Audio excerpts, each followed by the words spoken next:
kaparokya, ano kaya ang noontime show sa bansa ang gustong bawasan ng netizen ng host? Alam naman po natin, ang noontime show dito sa bansa ay ang It Showtime at ang Eat Bulaga. Pero ang mga netizen ay nagre-request na bawasan daw di umano ng isang noontime program ang kanilang host. Yan po ang pag-uusapan natin ngayong araw, mga kaparokya. Pero bago natin talakayin yan, magpapakilala po muna ako sa inyo. Ako si Mervin, ang tao sa likod ng YouTube channel na Kaparokya TV. Kamusta kayo mga kaparokya? Naway nasa mabuting kalagayan po kayo habang pinapanood niyo po ang video ko na ito. So, nagre-request ako sa inyo mga kaparokya, hindi para bawasan ng host ng isang programa, kundi i-subscribe nyo po ang aking YouTube channel.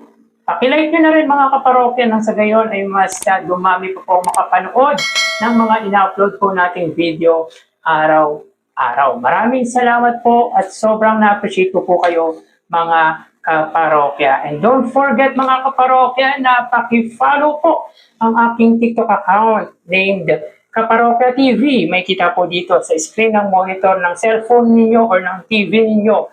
And of course, don't forget to follow also my Facebook page na ang pangalan niya po ay Mega TV. So ngayon pa lang po mga kaparokya ay nagpapasalamat na po ako sa inyo in advance.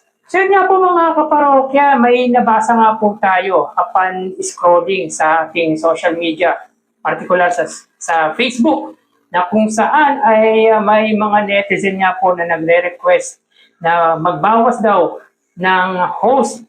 At ito nga po ay ang It Showtime. So ano ba ang mga dahilan kung bakit gustong bawasan ang host ng isang programa? O pwede or possible dito ay baduy, hindi maganda yung dinideliver na salita, or po pwedeng walang sense yung mga sinasabi, o pwedeng palamuti lang sa isang programa. At po pwede rin mga kaparokya na ibigay na lang yung sweldo sa papremyo ng isang programa. Kumbaga mga kaparokya, instead na papasukin or maging host dito, since wala naman pong naibibigay or tila palamuti na lang po, ay much better na ibigay na lang yung sweldo sa papremyo ng bawat segment ng noontime program na It Showtime. So yun po ang pwedeng maging dahilan kung bakit gustong bawasan ng mga netizen yung host ng It Showtime. Hindi lang po ng It Showtime, in general po ito mga kaparokya, mapa-ASAP, mapa-Eat Bulaga po yan. Siguro yun po ang mga possible reason kung bakit gustong pabawas ng mga netizen or ng mga viewers nila yung host. Particular nga po ng It Showtime dahil siguro OA, overacting, baduy, or wala namang pong sense yung sinasabi pag nag-host, tapos palamuti lang sa It Showtime or sa Eat Bulaga or either of the two. Pero kasi mga kaparokya, para sa akin, ang management pa rin po ang siyang magdi-desisyon yan. Kahit po anong gusto natin or i-request natin, kung hindi naman po tayo pakikinggan ng management ng ABS-CBN, ng It Showtime, ay hindi po magpa-prosper yung mga nais ng mga netizen with regard nga po sa pagbawas ng mga host. Or po pwedeng pag hindi nga po nagdesisyon si Vice Ganda, knowing naman po na si Vice Ganda ang siyang para sa akin nagdidesisyon sa It Showtime dahil si Vice Ganda ang tunay na muka ng pananghaliang programa ng ABS-CBN na It Showtime. Kumbaga, wala pong magagawa ang sino man kapag si Vice Ganda ang siyang nagdesisyon. Pero yung mga reason ng mga netizen ay valid na rin po yan, lalo na kung wala naman pong sense yung sinasabi or OA lang, palamuti lang. Pero kung kaya naman po ng management na pasweldohin yung mga host nila, ay wala po tayong magagawa. Talagang decision po ng management at decision po yan ni Vice Ganda. Pero para sa akin, mga kaparokya, since paminsan-minsan ay wala naman po sina Vice Ganda, si Ann Curtis minsan wala din. So bakit pa babawasan ang host ng It Showtime? wala namang pong problema kung kaya naman din pong pasweldohin ng It's Showtime yung mga host nila o yung mga talent nila. Ang lahat na yan, mga kaparokya, tanging ang management lamang po ang siyang magdidesisyon. Pwedeng pakinggan, pero desisyon pa rin po ng management ng ABS-CBN kung susundin nila yung request ng mga netizen. Pero para sa akin, mga kaparokya, kahit gaano kadami ang host ng It's Showtime, tingin ko hahanap-hanapin pa rin ang main host nito na si Vice Ganda. Dahil kahit 4 o 5 host lang ang It's Showtime basta nandun si Vice Ganda, ganyan ang epekto ng isang Vice Ganda sa nasabing noontime program. Without him ay hindi nga po mag-rate or hindi nga po susubaybayan ang It's Showtime. Sa Itbulaga, mga kaparokya, meron niya dating Singing Queen, merong The Clones. Yun yung mga talent ng Itbulaga.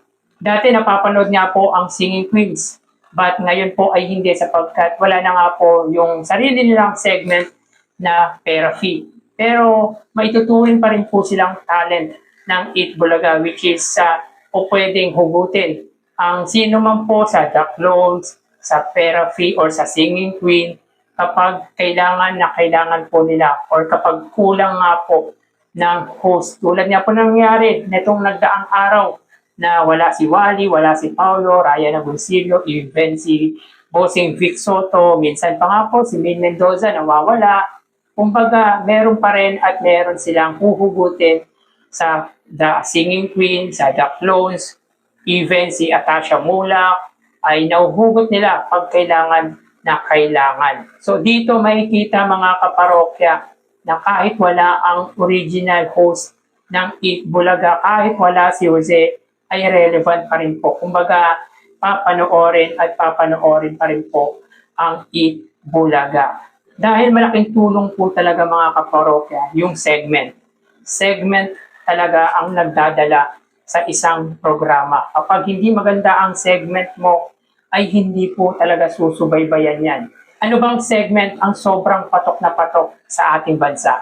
Yan po ay ang Gimme 5. Nilalaro yan, mga kaparokya, Christmas party or anumang okasyon ay pwedeng laruin ang Gimme 5. Kaya para sa akin, ang segment talaga ang siyang nagdadala ng isang programa. Siguro secondary na lang po ang mga host. Iba po ang usapin kay Vice Ganda dahil si Vice Ganda isa po mahusay na TV host. Kumbaga po pwedeng ihanay po talaga siya kina Tito Vic and Joey. Pero ngayon, mga kaparokya, without Tito Vic and Joey ay napag-uusapan po or relevant pa rin po ang Itbulaga dahil sa ganda ng mga segment nito. Sa akin pananaw lamang po yun, mga kaparokya. Pero sa It's Showtime, isipin nyo or imagine ninyo, wala si Vice Ganda ng isang buwan.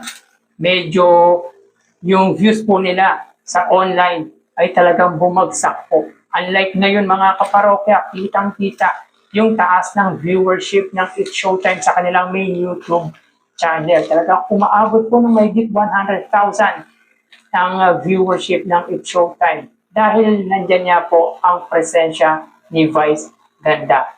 At tulad po na sinabi natin, kahit gaano po karami ang host ng It's Showtime, kung wala nga po si Vice Ganda, sa palagay po natin ay hindi po susubaybayan. Kung may susubaybay po dyan, siguro mangilan-ngilan lang. Iba po kasi ang epekto, iba po kasi yung presence ni Vice Ganda sa nasabing noontime program. 4 or 5 host, basta nandyan lang po si Vice Ganda, susubaybayan at susubaybayan po ang It's Showtime. Pero again, mga kaparokya, anuman pong request ang nais ng mga netizen na bawasan ang host ng It's Showtime, tanging ang management lamang po ang siyang tunay na magpapasya at depende po yan kay Vice Ganda. Dahil si Vice Ganda nga po ang sa palagay po natin isa sa decision maker ng It's Showtime. Kapag sinabi nito na wag yan, di pwede yan, bawasan yan, wala pong magagawa ang management ng ABS-CBN or ng It's Showtime. Sa palagay lang po natin yan mga kaparokya, dahil ang mukha nga po ng It's Showtime ay walang iba kundi si Uncoverable Star Vice Ganda. Dito makikita natin mga kaparokya yung kaibahan ng It's Showtime at ng Eat Bulaga. Ang Eat Bulaga without the original host, yung Tito Vic and Joey, sa palagay ko po ay papanoorin at papanoorin po. But sa It's Showtime mga kaparokya without Vice Ganda, sa palagay ko ay maaapektuhan ang viewership ng ABS-CBN noontime program.